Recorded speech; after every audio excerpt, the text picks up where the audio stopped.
Did you have fun? I did have fun moving. Really? Yeah. This is Will. He's race director at the Tryon 50K, and I just finished. And I know it's very complex computations to figure out where people place. Yeah. And so I was really kind of concerned. Have you got my number, my finish? Yeah, we got everything dialed in. We had our timer just left. He's got all the data he's putting together. We're gonna upload it to Ultra Sign Up. You finished it. Dead freaking last. Yeah. Oh, okay.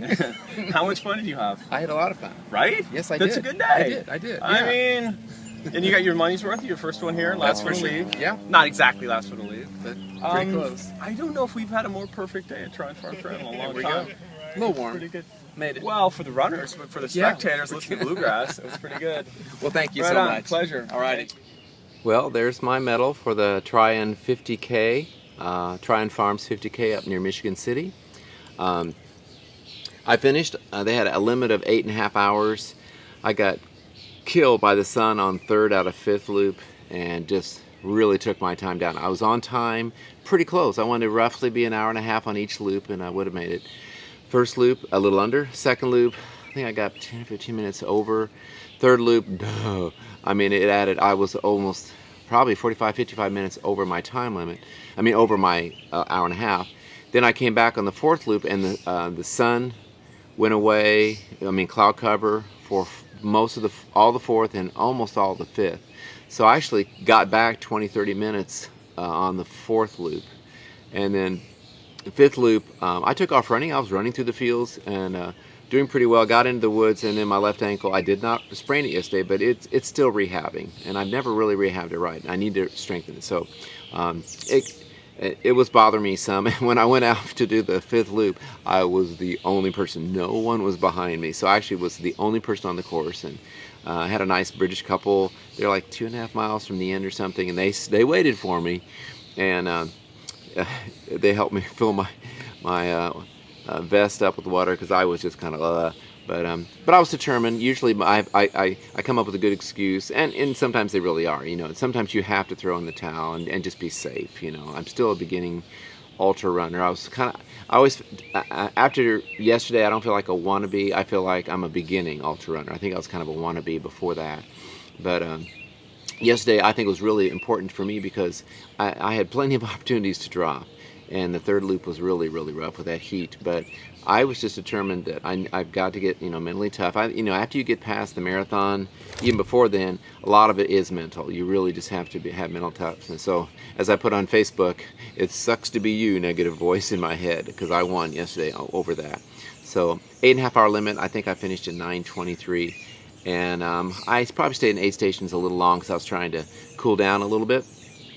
And TMI, but I did really well at hydrating, which meant I felt like I was going to the bathroom every 10 minutes, especially those last 2 loops.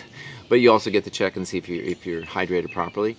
But I drank well, I ate well, I forced myself to eat those gels or honey stinger waffles or the energy beans, or I always ate bananas as I went around. And pop really helps toward the end. I even drank some berry flavored Gatorade or something. It wasn't the normal, and it tasted pretty good. So I did all those things well. I didn't have any cramping. Just the ankle started to get a little ouchy there, especially if I stopped and aid station started off again. It took a little while a few minutes for it to stop hurting.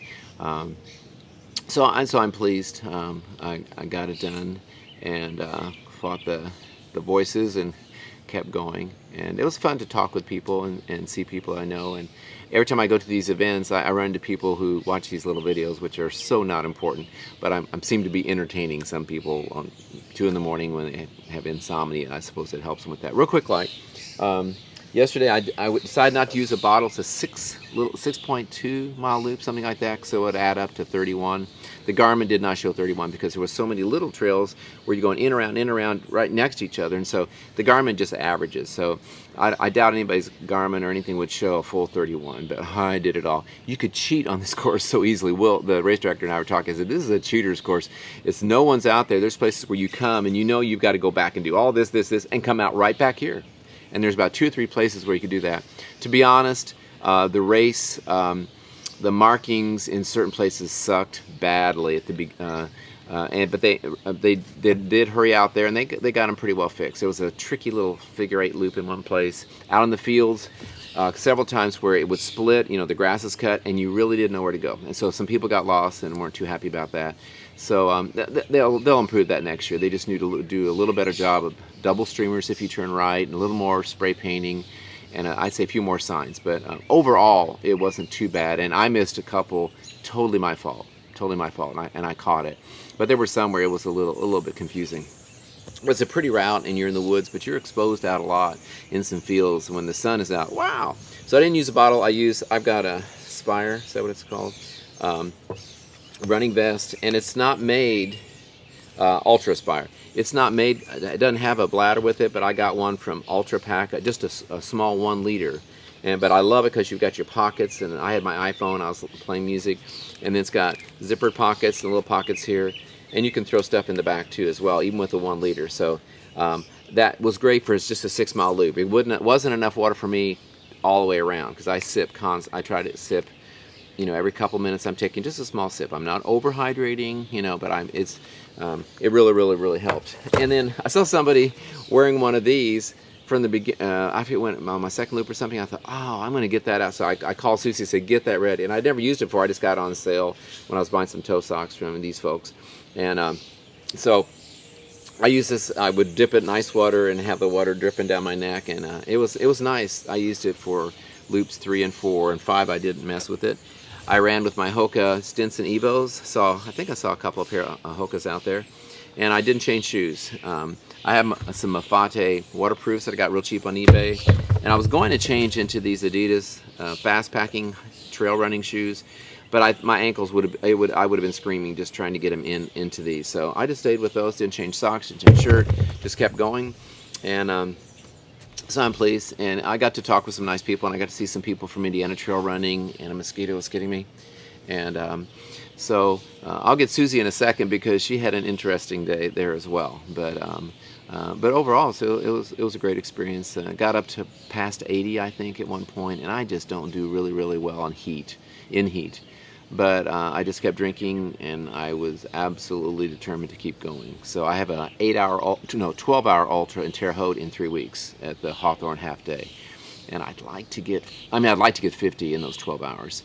But I'm going to see how close I can get. I'm pretty sure 40 won't be a problem. I did 30 something in my first 8-hour ultra at Howl at the Moon a few years ago, and I'd never even gone a marathon at that point. So I was amazed, and I took breaks. I sat down, and so. We'll see what happens. I'm going to really have to be careful. I'm going to work on this. I've been babying this ankle too much, and probably the main thing I need to do is I get ready for the IT 100 next April. I've been kind of slogging my speed, and not that I need to be fast, but I just need to get my run when I'm running, doing my run walk thing. I need to get my running paces up a minute or two faster for a longer time, and then I know toward the end I'll be doing a lot of hiking. So this summer I'm going to be hiking like crazy at the Jackson Washington Forestry and over Bologna. There's some just killer hills, and not running some of those, just power hiking, because that's a really important part of it. So anyway, it was a good day, and I'll get Susie in here in a second. Hey Susie, come out here for a second. We'll do this real fast. Here's my sweet wife, Susie. And normally she's not in race reports, but I should include her. And yesterday when we left the race and got out at the ice cream place, and we looked like two, what would you say, 90-year-old people? Pretty much. And usually I'm the one that's kind of limping. Why were you limping? Tell them. Look right at that camera. Well, look at the camera. On the way to the bathroom. Stop. I'm going to start again. You have to really speak out more. Okay. This could be closer. I can't believe you're doing this. I'm in my pajamas, and it doesn't look like you're in your pajamas. I ought to keep this part that's going right now. Being forced to do things. Okay, that's it. Okay. That's an outtake. I won't use this. Well, look, this is my sweet wife, Susie, and normally I do the race reports because, of course, I make it all about me. But Susie gets to go to some of my races, and so it's very helpful to have her. And usually I'm the one limping. Yesterday we stopped on the way back, our 4-hour drive, and we looked like two little old people, didn't we? We did. We did. Describe to them how we got out of the car and walked. It was very pathetic. We limped into the ice cream place. Oh, we gave the secret out. We had ice cream. Well, that's okay. We burn calories. You did. You did too. So why were you limping, my dear? Because did you do the 5K or the 10K? On the way back from the porta potty in the middle of the night, I twisted my ankle on an uneven ground, and I laid there wanting to scream, but there were people sleeping in their tents. Yeah, we could, the 50Ks could camp at Tryon Farms. So I limped back to my tent and laid down. The next morning I hobbled all around the place trying to get things to him when he came in.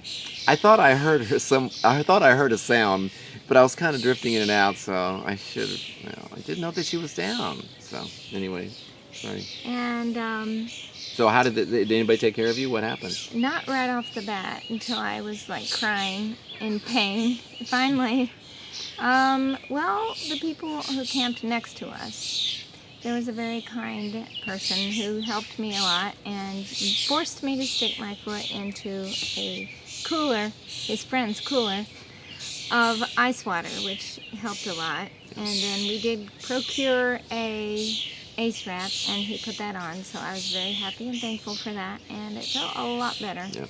So thank you. Yes. And I at the end I had both my feet in ice water, and it really did help a lot just to get them numb.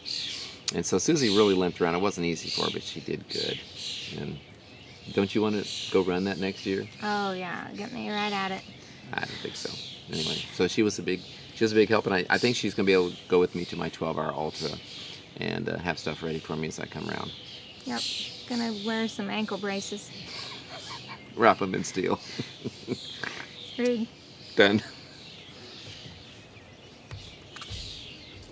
I Wait, thought- was the red light on? Kidding.